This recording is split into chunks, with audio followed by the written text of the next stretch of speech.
Hey guys, welcome to PM Pathshala. Guys, आज हम लेकर आए हैं साइंस एंड टेक का गाइस थर्ड पार्ट है। इसमें दो टॉपिक्स जो आपके वीडियो के रह गए थे वो चेक करेंगे, हम देखेंगे।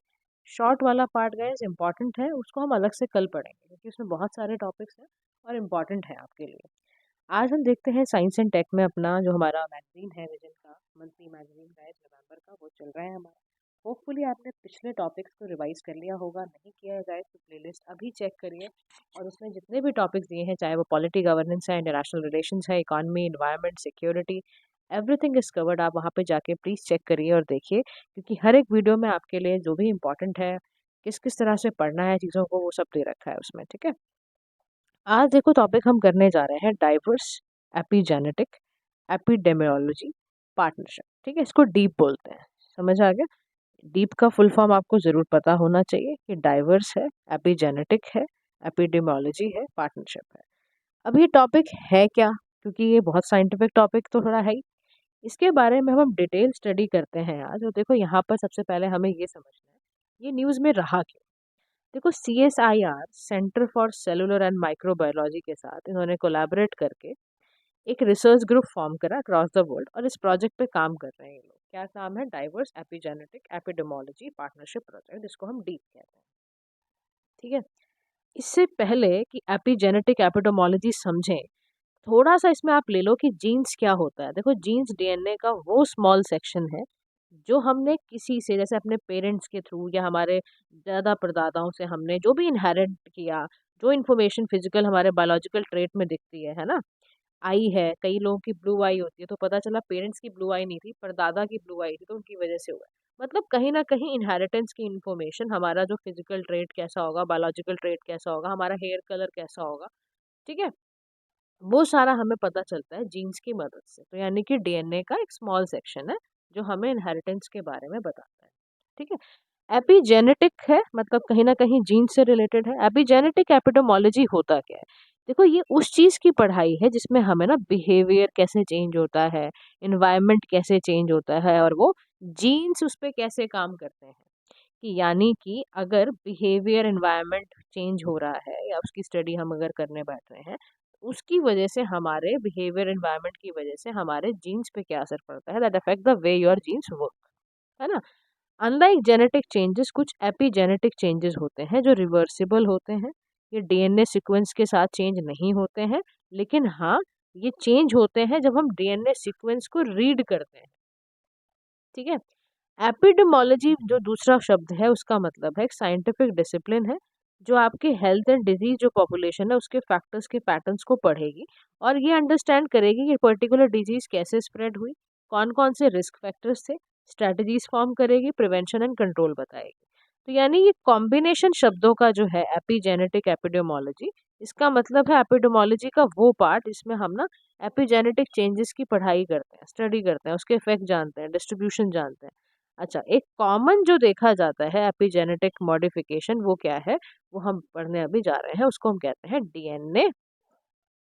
उसके बाद है मेथिलेशन, यानी कि इसके अंदर मिथाइल ग्रुप डीएनए मॉलिक्यूल का लिखा होगा।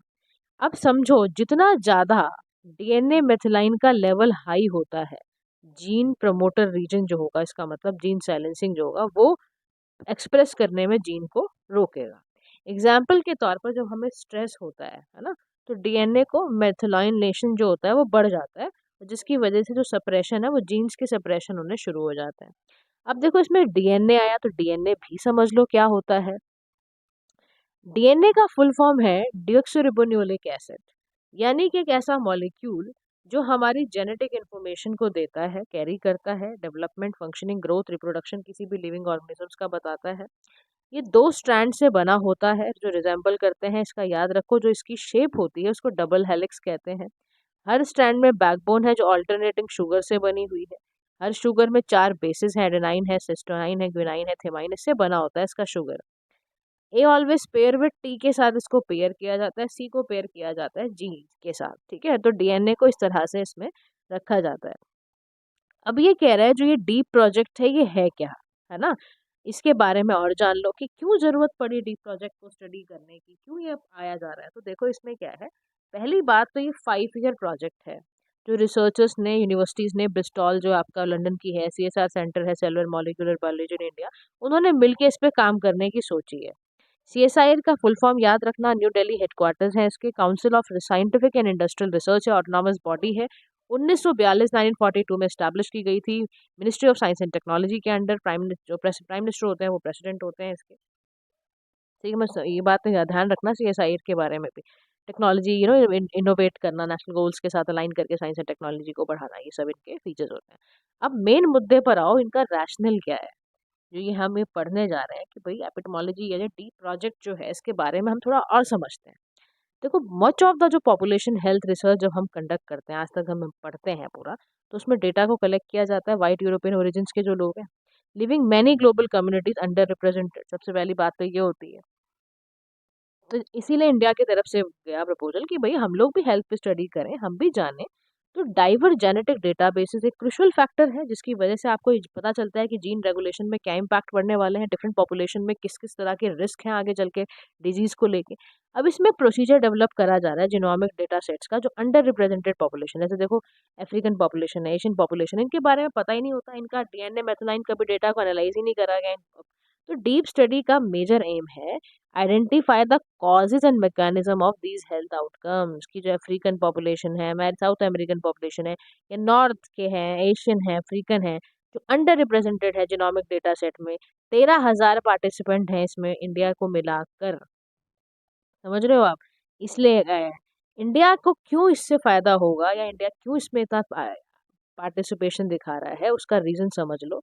CCMB जो है ना, centre for cellular molecular biology, उसको ये समझना है कि जेनेटिक्स जो होते हैं वो NCD यानी नॉन कम्युनिकेबल डिजीजेस में डाइवर्स पॉपुलेशन में अंडरस्टैंड करना चाहते हैं इंडिया के लोग भी और साउथ एशियन कंट्रीज में, ताकि ना इससे हमें क्या पता चले। देखो यार, हम बहुत परेशान हैं। आप देखो एशियन कंट्रीज में, साउथ एशियन कंट्रीज में ये बड़ी समस्या बनी हुई है, type 1 and type 2 diabetes, chronic पैनक्राइटिस।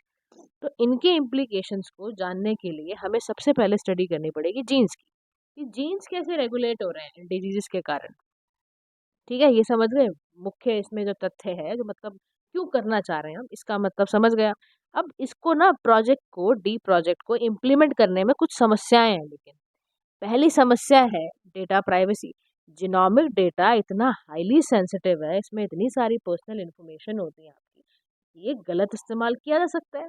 Data privacy security का एक बहुत बड़ा कंसर्न। फिर एथिकल कंसिडरेशन एक बहुत बड़ा सवाल है, कि आप इन्फॉर्म करो इंडिविजुअल को सबसे पहले, क्योंकि ह्यूमन ह्यूमन सब्जेक्ट ना, उसका लॉन्ग टर्म इफेक्ट कम्युनिटी पे क्या पड़ेगा यू नेवर नो। अब आप देखो, जब स्टेम सेल की मदद से कैंसर डिजीज को डिटेक्ट करके उसको टारगेटेड कैंसर सेल को जब मारने की बात हो रही थी, तो बहुत सारे ऐसी चीजें आ गई थी कि अगर डेटा को हम, या जीन्स को अगर हम छेड़खानी करते हैं, तो अगर हम जीन्स को, मान लो मैंने छेड़खानी करी और किसी को इंटेलिजेंट बना दिया, अब इंटेलिजेंट तो उसका कॉग्निटिव पावर तो बढ़ गई, उसने सोच के समझने की पावर तो बढ़ गई, लेकिन शरीर के किसी दूसरे पार्ट में साइड इफेक्ट आ गया। तो जीन्स से छिड़कानी या उसके एथिकल कंसिडरेशन एक हमेशा रहता ही है। फिर डेटा स्टोरेज एंड मैनेजमेंट की समस्या है। वास्ट अमाउंट्स ऑफ जो डेटा जनरेट होगा जिनोम प्रोजेक्ट में, उसको स्टोर करना एक बड़ी बड़ी समस्या है। कितने रिसोर्सेज यूज करोगे इसके लिए आप? फिर डायनेमिक नेचर है जिनोम का, तो आप क्या समझते हो? देखो, जीन नॉम बहुत इवॉल्विंग सब्जेक्ट है, इतना डायनेमिक है कि इसका म्यूटेशन रेट ढूंढना, इसका सिलेक्शन प्रेशर ढूंढना, अडेप्टेशन, ये बहुत चैलेंजेस है इसको ट्रेक आउट करने में। फिर integration of clinical and genomic data, यानी कि अगर आप जेनोमिक डेटा और क्लिनिकल इंफॉर्मेशन को कनेक्ट कर लेते हो, तो उससे आपको क्या मिलेगा? इलेक्ट्रॉनिक हेल्थ कार्ड्स, इसीलिए तो करा जा रहा है। लेकिन कह रहा है इससे बहुत सारे चैलेंजेस भी हैं, क्योंकि इसमें आपके बहुत सारे सेंसिटिव इन्फॉर्मेशन जो पास आउट हो रहे हैं, उसको किस तरह से यूज किया जाएगा यू नेवर नो। और जब आपको जानते हो आर्टिफिशियल इंटेलिजेंस इतनी जबरदस्त तरीके से फैली हुई है, तो एक है ही है ना, कंसर्न है ही। अब कह रहा है कि ऐसा क्या किया जाए कि जो डी प्रोजेक्ट है वो आराम से इम्प्लीमेंट हो जाए। तो उसके लिए सबसे पहले कह रहा है कि ना, आप कोलैबोरेट करो, इनकरेज करो इंटरनेशनल कोलैबोरेशन को, और जिनोमिक डेटा को शेयर करो, लेकिन स्टैंडर्डाइज प्रोटोकॉल्स के साथ, कि ट्रांसपेरेंसी रहे और रिसर्च एक्सेलरेट करे, ये नहीं कि लेके बैठ कर गलत इस्तेमाल हुए जा रहे हैं। फिर एथिकल गाइडलाइंस देना और भी ज़्यादा ज़रूरी है। कह रहा है कि जो भी पार्टिसिपेंट है उनका कंसेंट और उनकी डेटा प्राइवेसी पे बहुत ज़्यादा ध्यान रखा जाए। फिर पब्लिक का परसेप्शन जो है, एजुकेशन जो है, उनको समझाओ क्योंकि अगर पब्लिक ही एक्सेप्ट नहीं करेगी तो आपका ये प्रोजेक्ट कभी सक्सेसफुल हो ही नहीं सकता। तो पब्लिक की अंडरस्टैंडिंग के लिए जेनोमिक्स पे बढ़ाओ, आप जीन जेनेटिक टेस्टिंग वगैरह करा रहे हो, इन सब पे उनको समझाओ, एजुकेशन दो पहले आप। फिर कम्युनिटी का एंगेजमेंट हो, एंगेज करो लोकल कम्युनिटीज को, एड्रेस करो उनके कंसर्न, उनके अंदर एक ट्रस्ट बिल्ड करके दिखाओ पहले आप। तो जब उनका कल्चरल ये सारा कुछ हो जाएगा ना, तो जिनोमिक रिसर्च जब वो समझेंगे कि ठीक है यार, ये एक डाइवर्स पॉपुलेशन में करी जा रही है, इन ऑर्डर टू अंडरस्टैंड ना कि आगे कोई अगर डिजीज इस तरह से आ रही है या अभी जो चल रही है एग्जिस्टिंग, उनको किस तरह से मोल्ड करना है, उनको किस तरह से ठीक करना है। समझ रहे हो आप? तो ये चीज़ें करनी पड़ेंगी, बिना इसके जिनोमिक स्टडी को आप बहुत ज़्यादा आगे तक नहीं फैला पाओगे। ठीक है, समझ गए? अब हम नेक्स्ट टॉपिक पे चल रहे हैं, अल्ट्रा प्रोसेस्ड फूड के बारे में। सबसे पहले समझो ये न्यूज़ में था ही क्यों, व्हाई इन द न्यूज़। ठीक है, तो फाओ जो है, फूड एंड एग्रीकल्चर ऑर्गेनाइजेशन है, इसने एक रिलीज करी है रिपोर्ट जिसका नाम है state of food and agriculture, sofa कहते हैं इस रिपोर्ट को। ठीक है, 2023 की रिपोर्ट आई। याद रखना, state of food and agriculture की रिपोर्ट कौन निकालता है? फाओ। फाओ का मतलब फूड एंड एग्रीकल्चर ऑर्गेनाइजेशन। इस रिपोर्ट में कुछ कंसर्न्स रेज करे गए हैं कि इसमें हिडन कॉस्ट जो अल्ट्रा प्रोसेस फूड की होती है, उससे रिलेटेड यहाँ पर कंसर्न आए। अब अल्ट्रा प्रोसेस फूड होता क्या है, किस तरह के उसमें रेट बढ़ाए हुए हैं, किस तरह की हिडन कॉस्ट है, वो सब देखेंगे। लेकिन सबसे पहले आप जानो कि 2023 की रिपोर्ट में था क्या। 2023 की रिपोर्ट में प्रेजेंट करके नेशनल लेवल पे जो ट्रू कॉस्ट अकाउंटिंग है, असेसमेंट करा है उन्होंने, हिडन कॉस्ट किस तरह से वो अनकवर कर रहे हैं एग्री फूड सिस्टम को जानने के लिए।